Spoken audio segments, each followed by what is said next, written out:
March Madness is in full swing with the men's and women's tournaments underway. The American Gaming Association is estimating Americans will legally bet $3.1 billion, up from last year's figure of $2.7 billion.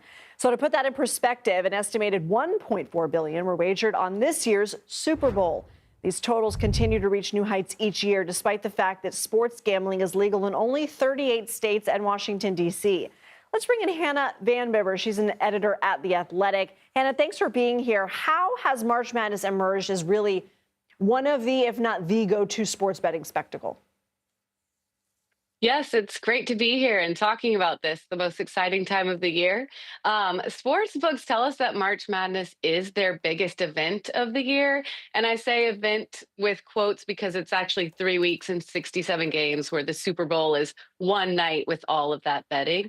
But March Madness is really one of the things that has always been about betting, and maybe since the 70s, when allegedly the first bracket took place in, I want to say, Staten Island. So March Madness and the NCAA tournament became a place where people were betting on the side, even when it wasn't legal. And so building brackets, predicting the outcome, becoming a fan for 3 weeks of a team has for a long time been part of the tournament. And so when sports betting became legal in so many states, it naturally became one of the biggest events. The sports books that we've spoken to have said it is their biggest event of the year. Wow. And betting on the women's tournament doesn't see as much revenue as men's, but it's growing faster. Can you explain? Yes, absolutely. So it's similar to the growth of the women's sport itself. It has skyrocketed a lot due to, in the last year on sports books, last 2 years, Caitlin Clark.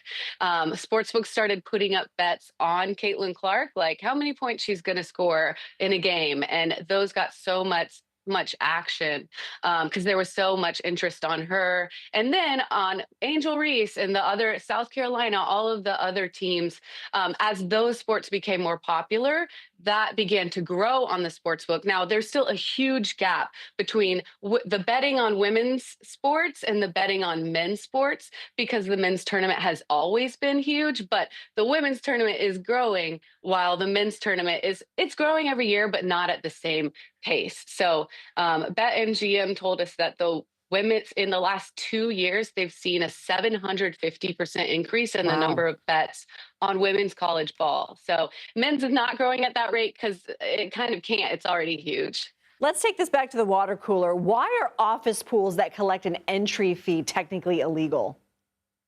So your office person, whoever's running your office pool, probably did not go to your state's licensing board and get a license to run a sports book. So technically your office pool is illegal.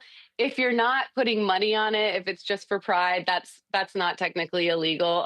But it is still a form of betting. You're predicting something. There's some punishment at the end if you lose. There's a prize if you win. So technically it's illegal, although I'm sure we're all doing it.